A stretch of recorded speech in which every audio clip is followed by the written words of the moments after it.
needs your support now, and how to effectively showcase the region. And I know Juliana is going to go into why we're having this conversation, but I may add my 1 cent. This is why we're here.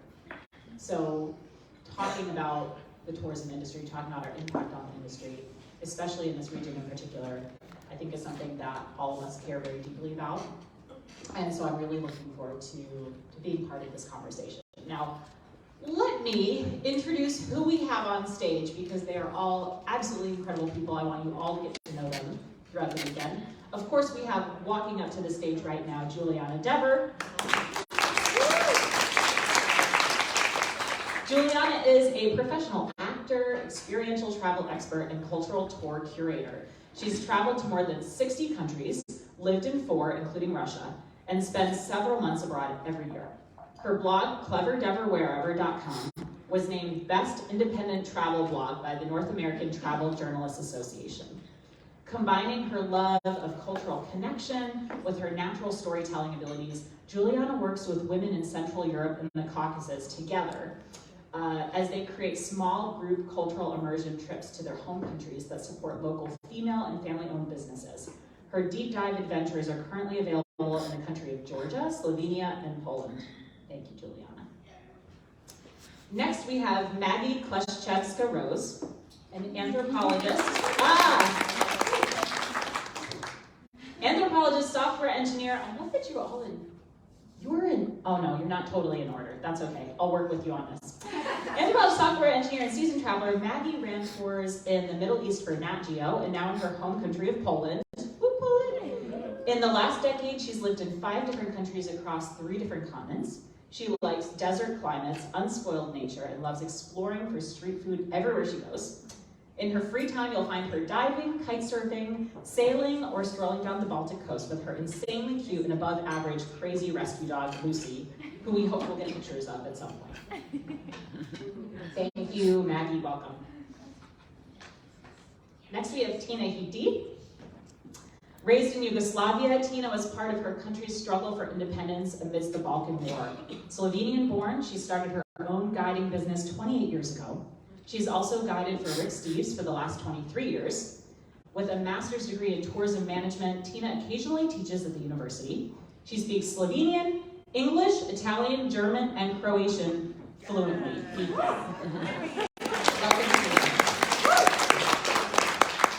And finally, we have Natia Khidasheli, a survivor of the conflicts. Natia still deals with the fact that 20% of her country, Georgia, is occupied by Russia. A linguist and sommelier, Natia lived in the USA for a while before returning to her homeland. She runs the Georgian Guide Certification Program in Tbilisi and has been one of the top guides in her country for 17 years. Welcome, Natia. Now I'm going to go sit here and enjoy, and you all can take it away.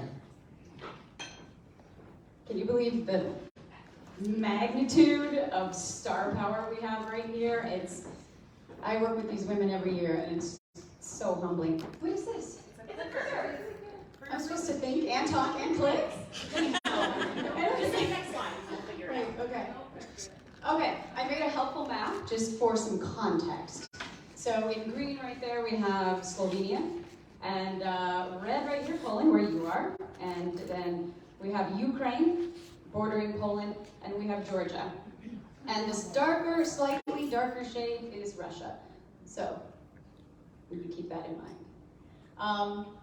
So on June 28th of 2022, Natia and I were sitting in a courtyard of a locally owned restaurant in the seaside town of Batumi. This is on the Black Sea. It's in the country of Georgia, not the state. And as Beth mentioned, we run cultural immersion deep dive tours to Georgia.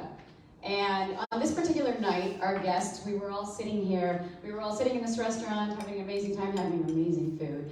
And yet I felt this heat from this table diagonal to me. It was 2 women staring at us. And they were staring intently at us for quite a while. And at first I thought it because we were given to breaking into song.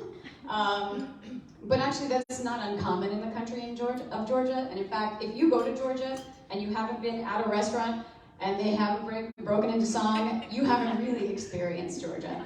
So their meal finished up, and she stood up. She had this beautiful fresh cut bouquet of blue hydrangeas, and she walked over to us, and she spoke to Natia, and she said, "Please forgive me for the interruption, but I heard that you were talking about Ukraine, and I saw that you were all wearing pins supporting Ukraine."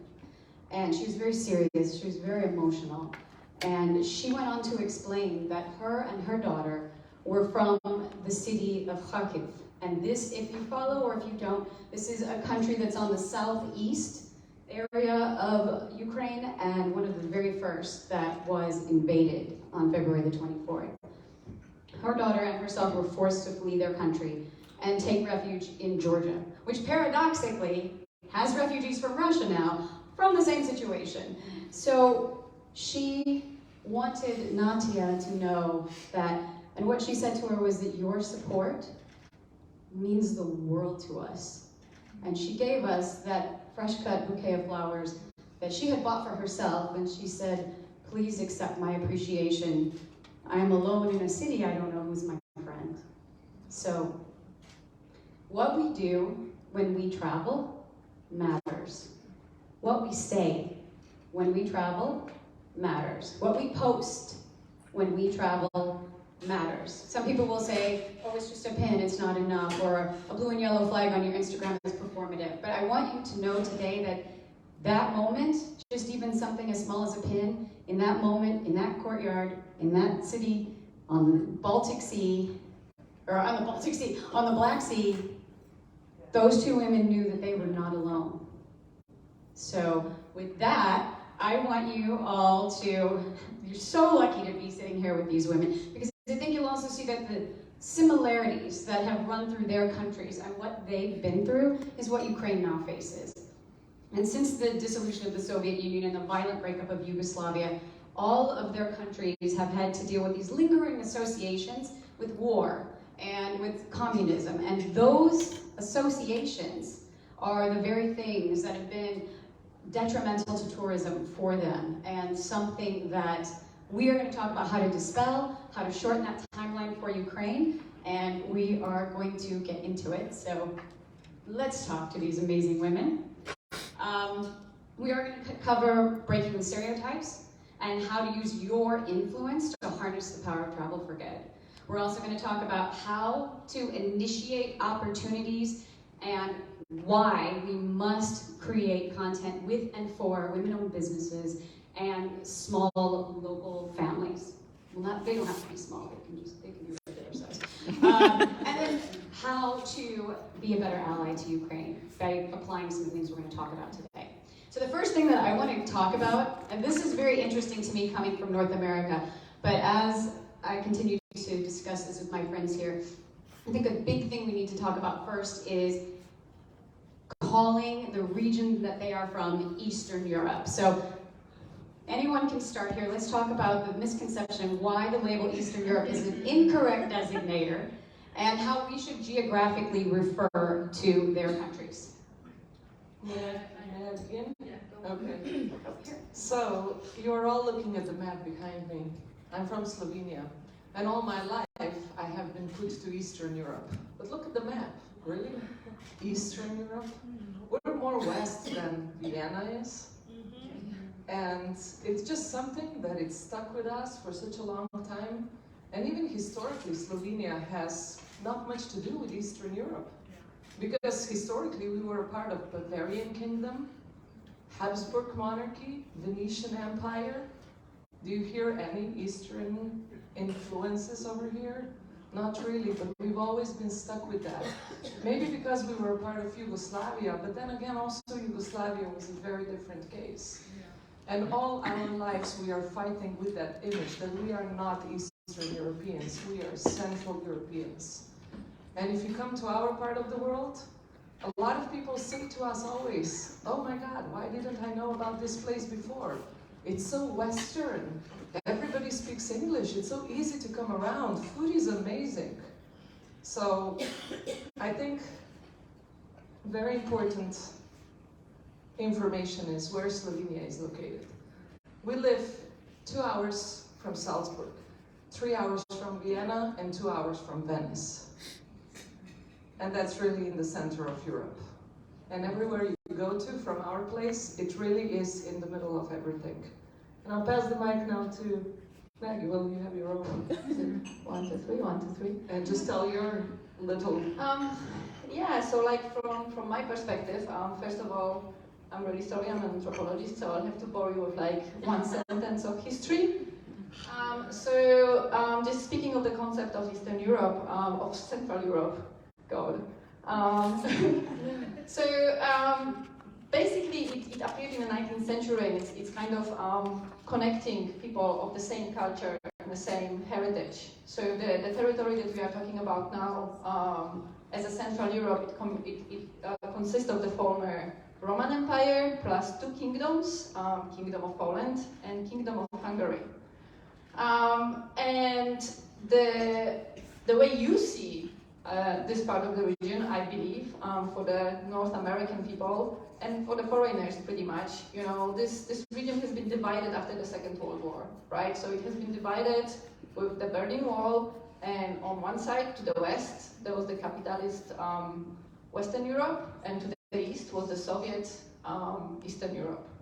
But as Poles, we feel that we belong to that culture central part, right?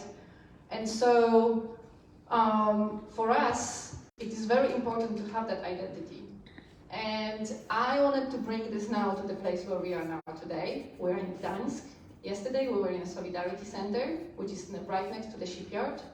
So again, for most of the people, the association with the collapse of the Soviet Union, of the Eastern Bloc in this part of the world, goes with the collapse of the Berlin Wall. In fact, this actually began probably a decade earlier, actually, and it began right at that shipyard where you were yesterday.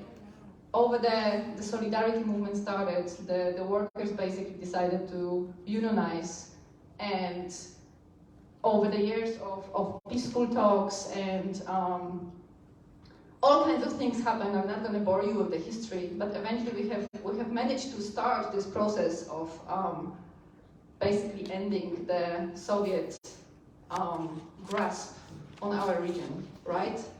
And it happened peacefully. I think this is the one thing that is very important to note, that this all happened peacefully. There was no casualties. We had the elections in 1989 when most of the people voted for the democracy. We had the first president, and it kind of went like a domino over the region. So I see it as Poland basically returning into its Eastern European heritage, right? And to emphasize this issue, because we have been talking about it a lot, for us Poles, it's almost offensive when we hear that we are Eastern Europeans, because it puts us back together with the regime that we have fought to kick out from our country, to be free, to be this modern European nation that we are now. So I know it's just a name, it's just the semantics, but it's very important to us because this is our identity, this is our culture. We basically identify with the Central European family of similar people. So, and so with that, just going into that, Natia, with these perceptions and the inaccurate assumptions that people hold, can you tell us a little bit about, for a large part it's affected people having tourism, maybe in North America, but also in Europe. So can you talk about how some of these negative stereotypes have affected tourism in Georgia?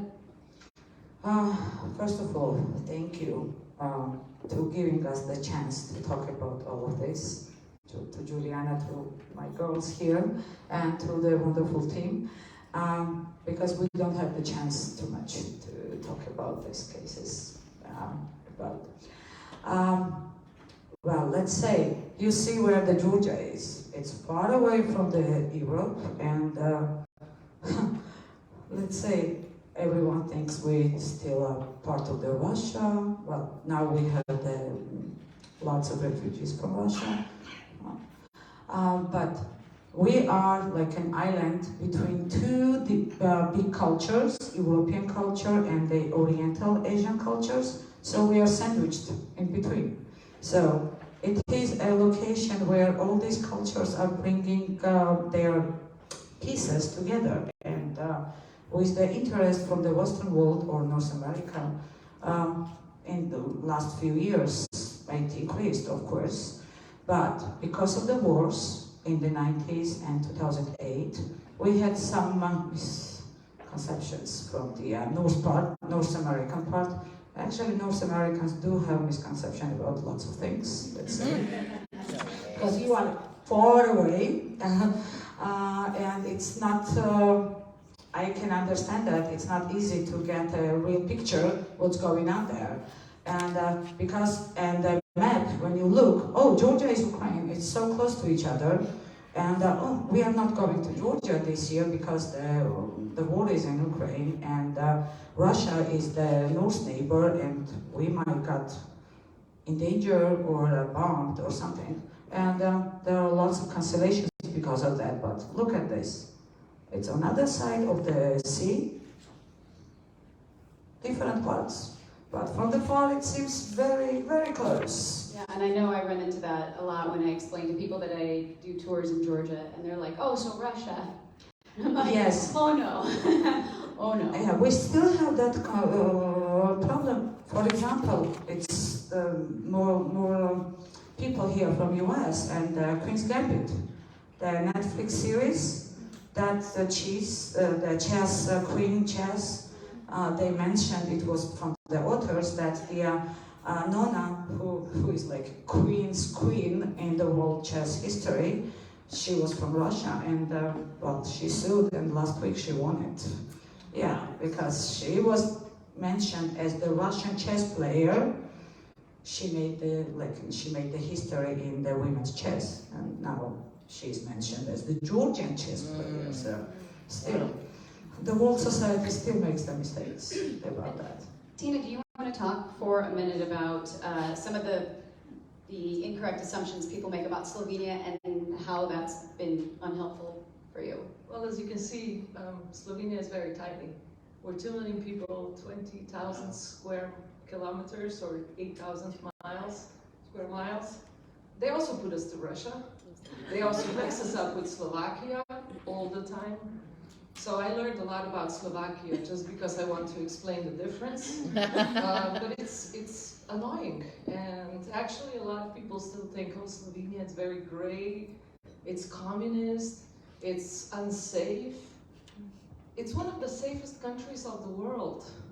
We still keep our doors unlocked in the villages, of the cars, of the houses, because we have a saying, if we keep it unlocked, they might bring something.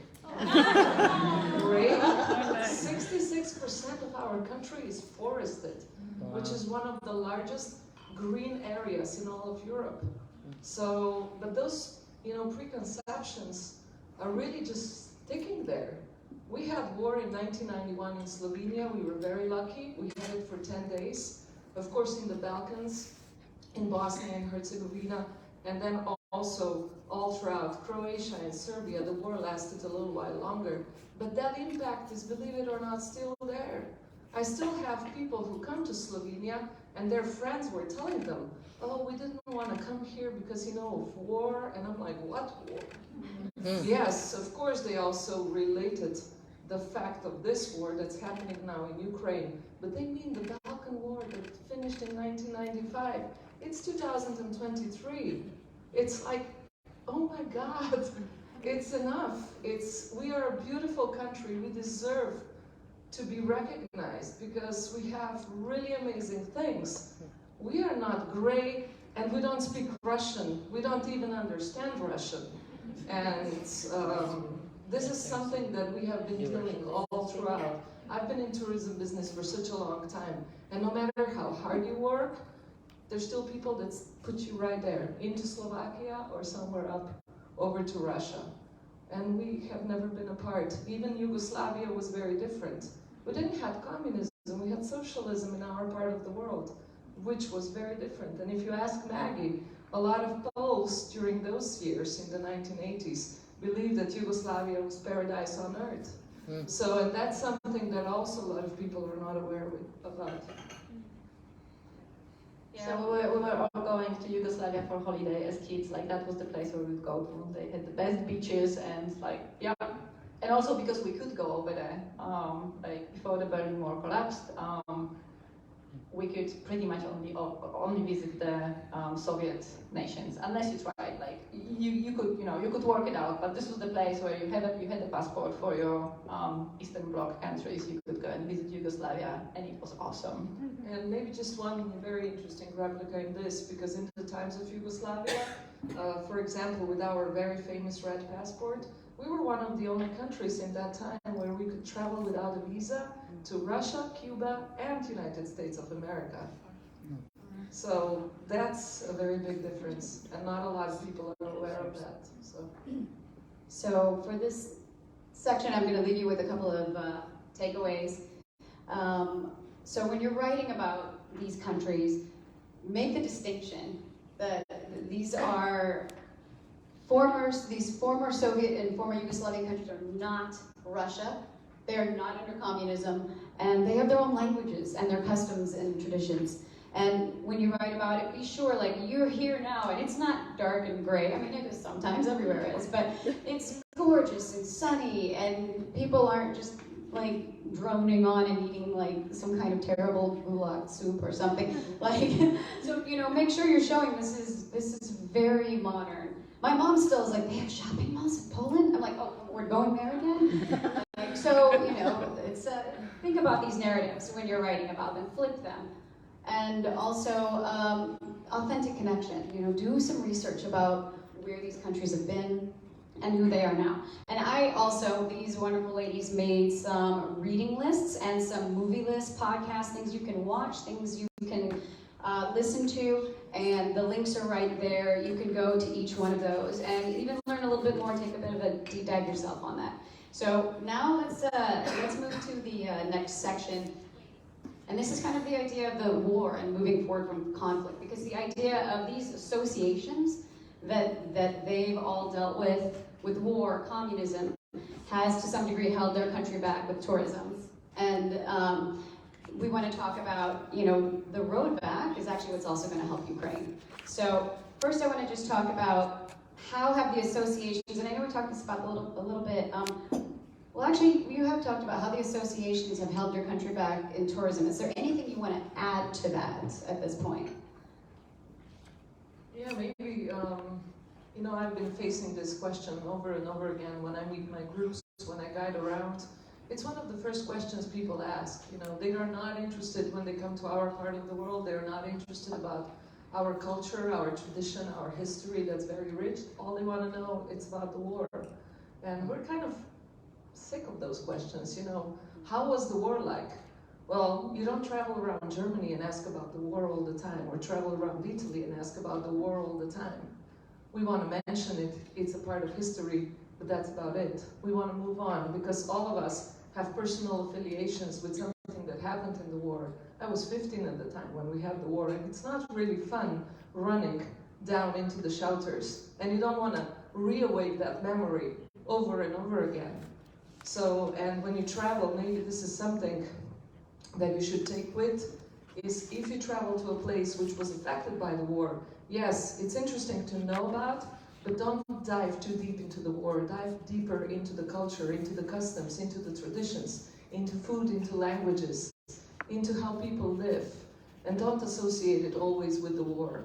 And I think the next thing that I want to say is, when we talk about the war and tourism, let's say also the war in Ukraine, put a little bit of a, I would say, nail in the coffin of Slovenian tourism, because people didn't want to come, because they were afraid that the war in Ukraine will affect tourism in our country as well.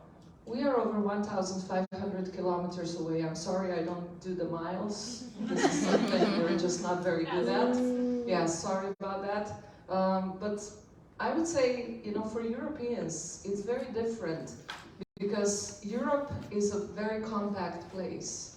If I travel from my house for an hour into all 4 directions, I come to 4 different countries and I need to speak 4 different languages. And that means I also need to learn all these customs and traditions. So, and that's important to know, because in Europe, history is very long and very deep and very complicated. So 100 years means nothing to Europeans, and 100 miles is a very long distance. Mm-hmm. And this is what you always, especially North Americans, you need to remember that. For us, 100 miles is really a long way. So I don't know how much 1,500 kilometers is, but that's a long way. I'm sorry, I wanted to quickly reiterate about the misconceptions and how people see us. As a person who lived in many different places in the world, and hearing basically you meet people, it's like, oh, you are from Poland, great, I have been to Poland. It's like, oh, fantastic, where have you been? Oh, I have been to Auschwitz. Like, it's great, but you know, there is so much more to my country. I understand the need to, you know, to visit the monuments, or I call them the museums of death and sadness. I get it as a Pole, but there is much more to my country than this. Can I add pretty much the same thing, when after the end of a, let's say, 2-week tour you do, and you go throughout all the parts of former Yugoslavia, and you ask people what did they enjoy the most, they tell you, oh my God, the shattered houses. And you go like, wow, this is your wow moment, come on. It's really weird. It's very heartbreaking, because we have so much beauty to offer, but then it's all shattered away with this war. So let's talk about that for a minute, especially Natia. I want to talk to you about how the war in Ukraine has affected travel and tourism for you personally and in your country. For a second, if we forget about tourism, Ukraine was one of the is one of the most friendliest countries which we are connected to, for the fight, for the mentality, for the future, and to take a place in this part of the world as the democracy cradles and the democracy places. So because of that, we are dependent on each other's relationship a lot, because when Georgia had the war, Ukraine was by our side and fighting with us. Same goes now with the Georgians who are fighting there, and my friends as well, Ukrainians and Georgians. This is behind the tourism, it's behind everything else. But as for the tourism, because of their proximity, Georgia and Ukraine, and everywhere, when you are talking about the Ukraine, Moldova, Georgia, those are 3 countries who wanted to talk is like for a long time already. So people were thinking, mostly in North America, that because Ukraine and Georgia are mentioned so often together, that they are close to each other, so it's very dangerous to come here. Hey, we have 20% of Georgia, of the country, occupied by Russia. We still have Russian tanks standing in those 20%. And life continues, it's after the 90s, so the war in Ukraine does not make that affection. I think, you know, one of the things that you and I were talking about that is detrimental, and so Natia and I had a tour this summer, and a lot of people canceled. A lot of people canceled because they were afraid to come to Poland as well, which is very unfortunate. But the problem that created, people from Western Europe, people from North America, having no North Americans coming to Georgia meant that, once again, Georgia is over-reliant on Russia because they were your only tourists. Because North America started to come to Georgia from 2010, not before that, because before that we were part of Soviet Union, then they thought we are Russian, and then they finally got to know that there is a Georgia country, not state, not Atlanta, and it was after 2004 Rose Revolution. So slowly North Americans started to come to Georgia, and from 2010 it was like a massive stream of North Americans. but it stopped 2 years ago, as obvious reasons, of course. And finally, again, they started to book, they started to talk about Georgia as well. And in a minute, it's all cancelled, like all your bookings, all your confirmations, actually in the same days as the war started. Yeah, and what it means that if North Americans are not coming to Georgia, West Europeans try not to, but they still do a little bit. That means we have most, like 90%, 80% of tourists from the post-Soviet countries, republics, and it's Russians, Belarusians, Kazakhstan, mostly Russians. So that means what we don't want to have, all tourism, all Georgian tourism, gets again dependent on the Russian tourism and the Russian money, which is big no. Because they can cut that off at any time. Of course. One day they Kremlin can announce that Georgia is not the country where you can travel, so it will cut the flights and everything. So if we do not have the Westerners or North Americans coming in, we are getting into Russian dependency, so yeah, and which we don't want to. No, and with 80% of your country, even tangentially relying on tourism. Yeah, because it's a small country, of course, and because of the location, it's very appeal for the tourism. Yeah. Because of the diversity and food and wine and everything, which is quite famous now in the world. So lots of people are coming here. And so, because of the tourism level went higher before pandemic, lots of people are dependent on tourism because one member in the family would be connected to tourism. So that means if the tourism is over, or that means those, close, of course, not only the small businesses, medium sizes as well, because even the fashion industry, which is not touristic at all, started to close down because of the less tasteful tourists. So I want to talk about one other thing, and we need to keep moving. Okay. I mean, I know we could talk about this for hours, but But I want Maggie, I want you to talk for a minute, because one of the issues that we came across for our Poland tour in particular was that we had guests cancel because they felt bad about the refugees, and so that actually is the exact opposite of what Poland needed. And there's now currently 5 million refugees, Ukrainian refugees in Poland. But I want you to talk a little bit about, but that was so detrimental because Poland needed the tourism. Yes, so just to give you a little bit a bigger picture about what happened here, by May of 2022 there were 3.5 million of Ukrainian refugees in Poland. And so, this information goes into the world, and as Juliana said, we had cancellations in our tour. People were afraid to come, but people were also feeling bad because they felt like, I cannot come to your country and have fun, or there is so much sadness on the streets.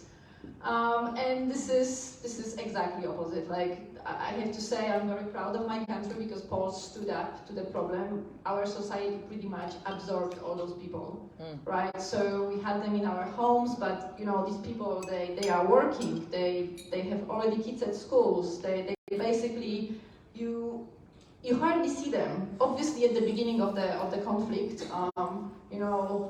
you could probably see bigger queues at the train stations or things like that. But at any point during that time, it felt unsafe. Like there was no moments where you would feel like, this is not safe for me. But also, it was uplifting. Opposite to feeling sad, it was like this uplifting moment where we felt our brothers, from Ukraine need our help. We as Poles feel that they are fighting a good fight for all of us over here, right? This is like, you guys are the front that is holding the bodies out. So completely opposite to that, I think people should come over here and should support our local businesses, should support the families, because this is how we help those refugees. This is how we help to support Ukrainian families who come over here with kids, I'm sure that, I don't know how many Poles here in the room, but I'm sure that everyone knows at least one person who had Ukrainian family at the beginning, just, it was just females with kids, but everyone was helping out. Everyone was bringing them to their homes. Everyone was supporting them in any way we possibly could. So if you add to this the problem of people not coming and not supporting small businesses, we are here, of course, there's lots of tourist destinations here. This basically limits our power to help those people and to give them dignity. Because there is a one thing about charity, but this is not what we are doing here. We want them to assimilate, we want them to get jobs, we want them to feel like they are part of our society. And I have to say that we have achieved this, but we need your support. We need people to come over here and show the happy stories, show the happy face of what is happening in this horrible conflict.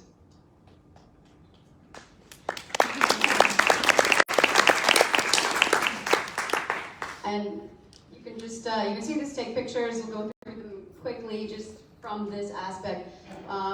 This is where you guys are so powerful, because you can use your influence to showcase countries that are less traveled, that don't have the spotlight or the tourism dollars, and also to approach it with perspective. What's happening in one region is not happening in another. Do I have another one here? Yes, and supporting Central Europe now is actually supporting Ukraine. So I want to make sure that we understand that showing potential travelers how safe, how beautiful these countries are. Tourism builds economies, it builds confidence, and enables everyone to support Ukrainians. So I want to move on, because we do have a Q&A, so I hope you have questions for these amazing women, and we're going to get through this next part, and then we can have a conversation. So now I want to talk about how we can shorten this road back for Ukraine. Because as Tina said, that war was in 1991. It was like 30 years ago, and people are still afraid to come to her country. So what can we do to be allies to Ukraine, to make this go faster for them? One thing, even right in this moment, I want to talk about why it's important that we as travelers and content creators, why we continue to give attention to the war in Ukraine. I don't know who wants to tackle this first. Natia, Tina, you have the mic. Okay, I just want to say really that we had very powerful tourism back before 1991. Yugoslavia was one of very important tourism destinations in Europe. And we are only now in 2023 seeing the numbers in Slovenia that we have seen before 1991. Don't let it happen to Ukraine. And the minute you can, go there and support them that way. And don't affiliate them with the war, because I remember how hard it was for us. But I also remember that I did my first travels to Bosnia in 1995. It was maybe just at the end of the war, maybe about 2 months after it ended. And I had the most hospitable and friendly visit of all visits that I ever did in my life, and I've been traveling for a long time already.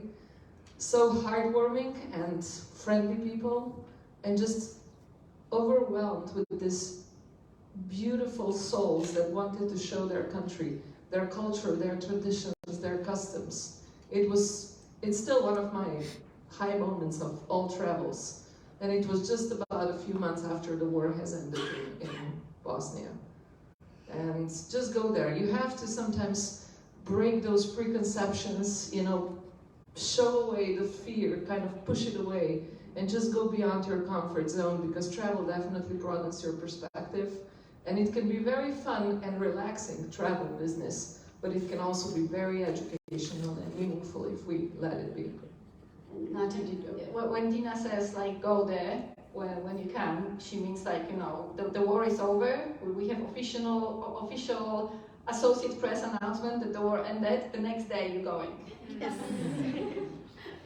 But before this happens, the war will be over, and I hope it will be over very soon. They do need your support. Why? Why this support? It's nothing. Well, Juliana told you about that lady, about the pins, and how grateful she was just to see the pin, the small thing, nothing much, but the pin, and it made her day. We went through all this, what the Ukraine is going through.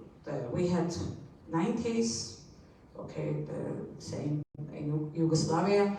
We had 2008, when Georgia had the war with Russia. And when we started to talk about support, about not supporting Russia in these cases, everyone thought we were crazy. But now everyone knows in all political society that if they did pay attention to that 2008 war, 2014 would never happen and would not happen what is going on now in Ukraine. So, and Ukraine knows that if 2008 would be like controlled, that would not be happening now. So, we need the support. We need to talk about it. We need to just make those small pins or photos of the flags or something and talk about it and support them.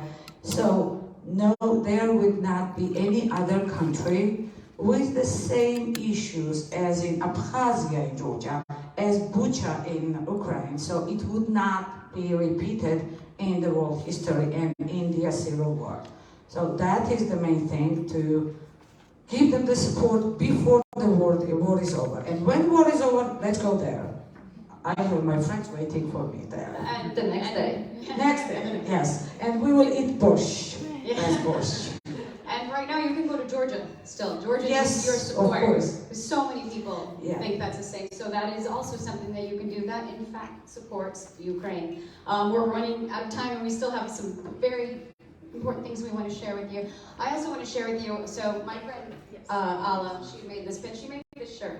And she's forced to live in Tbilisi right now. And so I had to talk with her because I wanted to get directly from her what we all could do to support Ukrainians. And one of the things she wanted to make sure that everyone understood was that they didn't want to be painted with the same Ukrainian refugee brush, that she's very proud to be setting up shop, to be creating art, to be selling it on the weekends, to support herself. She's not asking for charity. She wants to make sure that people know that Ukrainians come to countries and maybe they open a business. Maybe they open a coffee shop. The artists come. And so some of the things that she wanted to say, some very kind of practical things.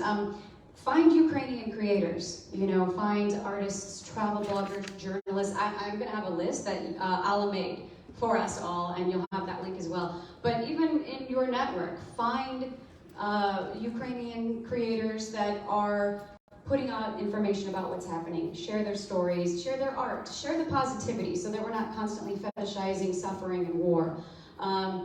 Also, look for Ukrainian groups in the countries that you visit. I mean, that could be going to Portugal. And she said that she also shared some Facebook groups.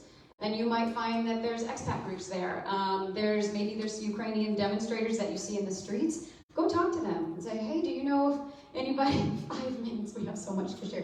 Do you know of any Ukrainians that are living here that are playing music tonight? I can go support them. Things like that. And so again, I'll have it on the list, so I won't go into it too much.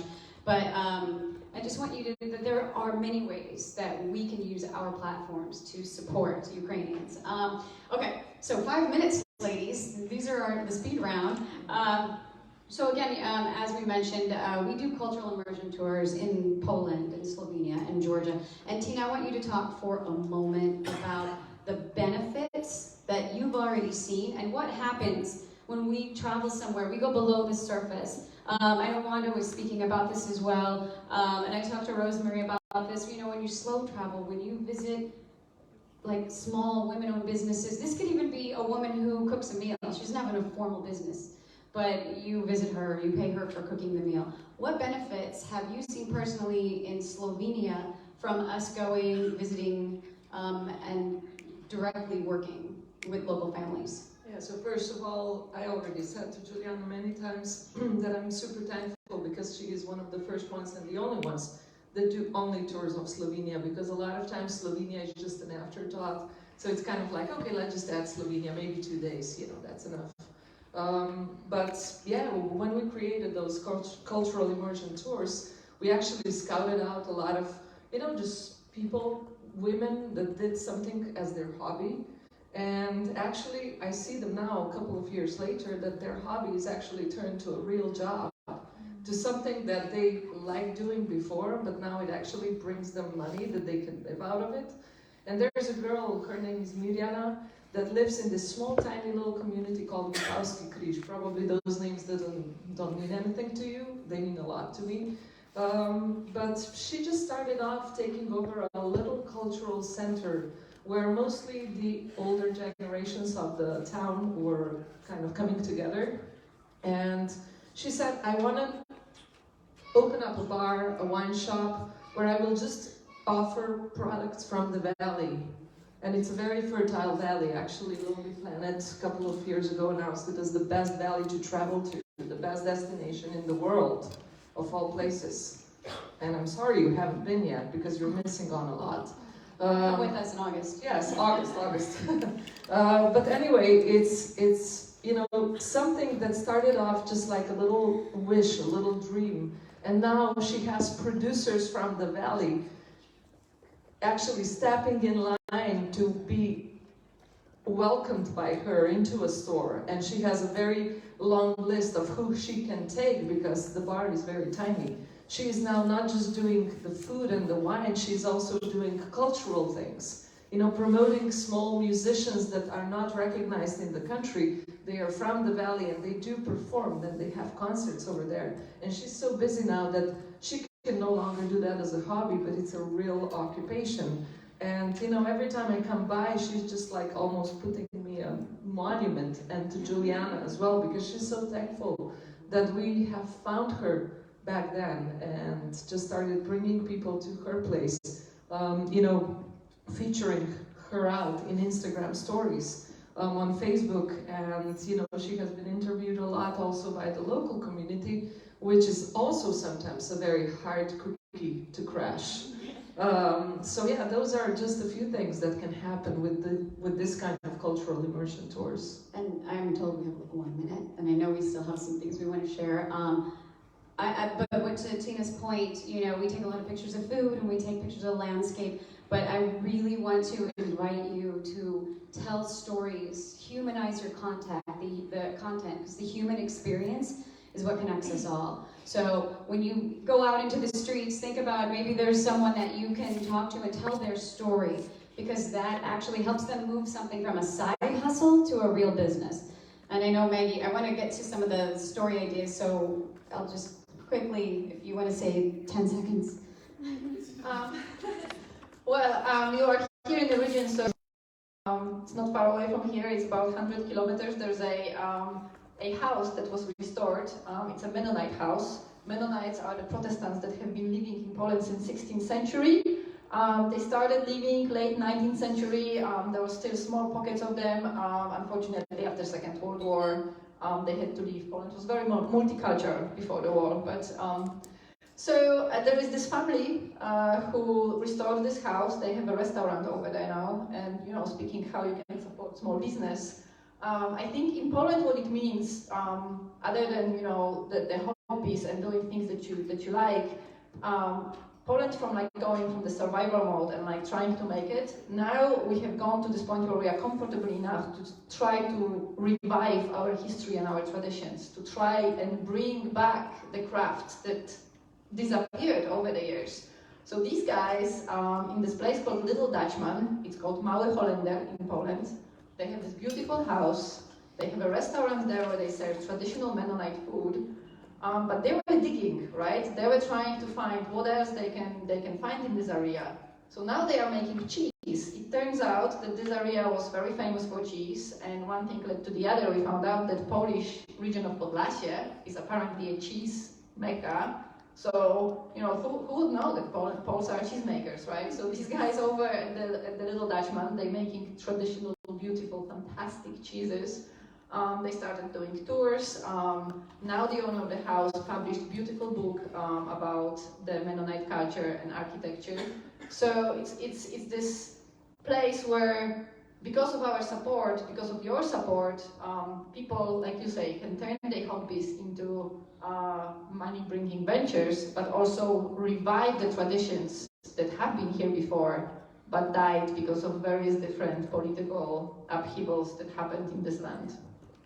So I do want to leave with you practical things, and also just please come talk to us afterwards, because I'm skipping over a little bit, but I do want you to have as much information and as empowered as much as possible to help tell these stories. So please come talk to us if we skipped over something.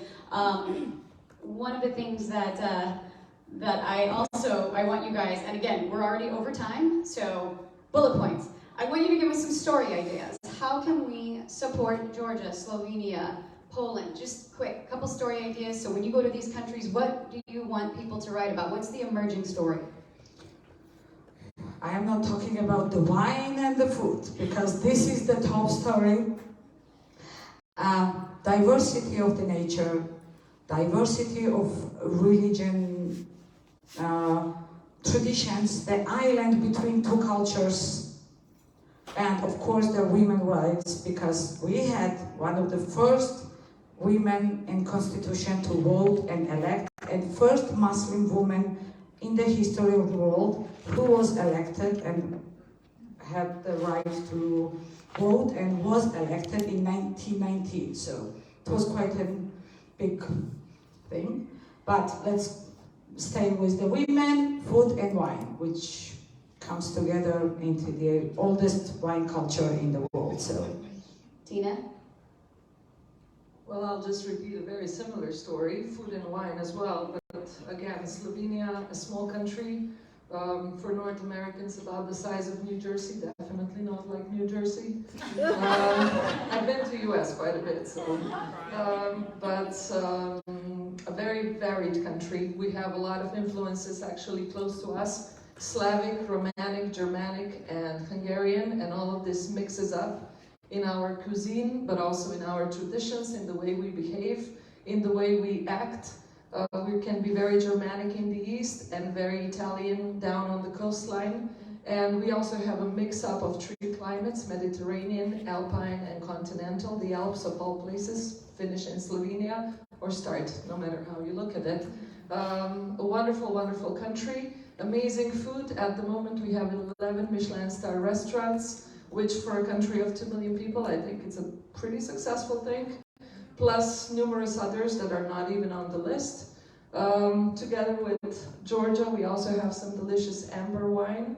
And if you ever follow, or if you ever heard anything about Slovenia, it's a country of sport athletes.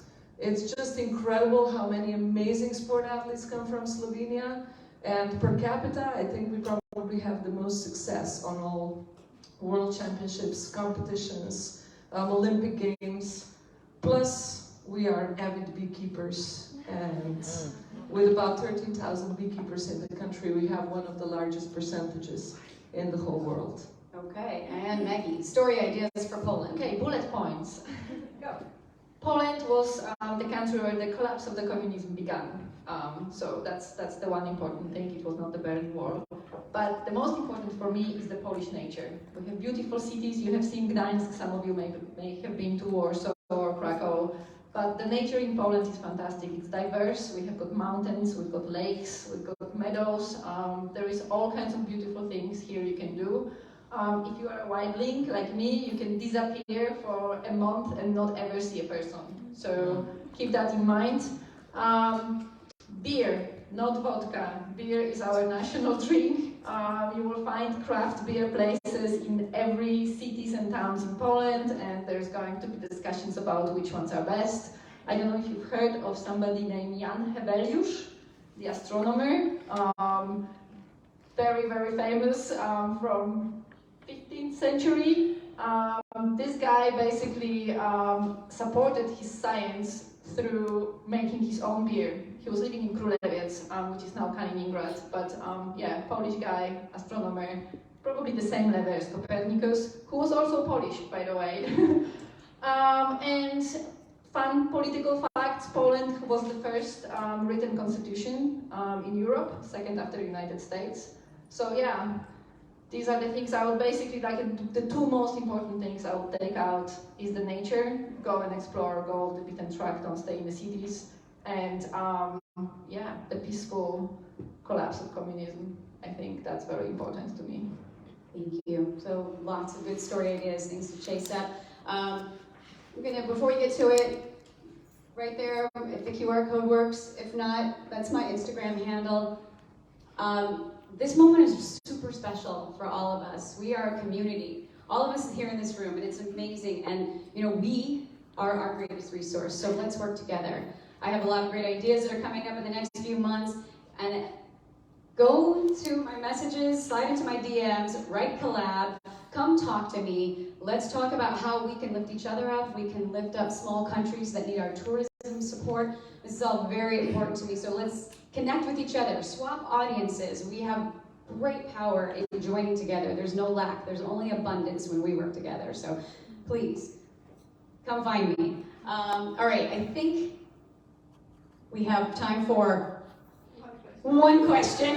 One baby question. A baby question. So let's, over here. Baby question. Joanna, baby it better question. be a baby question. Like, I don't function full with adult baby questions.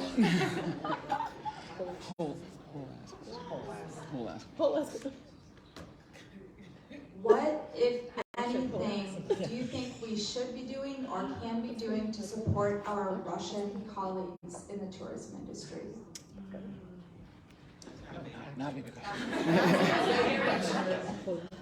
Okay, I'm going to say something because this is, we do have those discussions here. I'm not maybe necessarily talking about the tourism industry, but I think it probably goes for everything. Don't ostracize anyone. Because it's very easy to just, say, oh, Russian's bad, right? But this is not the case. Everyone met people, lots of places in the world. I know people from Russia who are struggling with this situation probably as much as people in Ukraine. So don't ostracize them, invite the dialogue, talk to them, and if they are producing good content, I'm talking to your content creating crowds that I'm not really familiar with, but share it. I guess share their stories, because I think it's very important, in my opinion, to give face to those people, because it's very easy to just, think that they are all villains in this situation, particular situation in the world, which is not true. There are lots of wonderful people there who have got really good stories to tell. So, yeah, share them and don't ostracize them. Perfect. Thank you all so much. I know we could be here for hours, so I appreciate you all taking the time that you had. I know we're out of time, but we'll follow up with these slides, right? Yes, we will follow up with slides, so you'll have all of this. But can I just get a huge round of applause for us?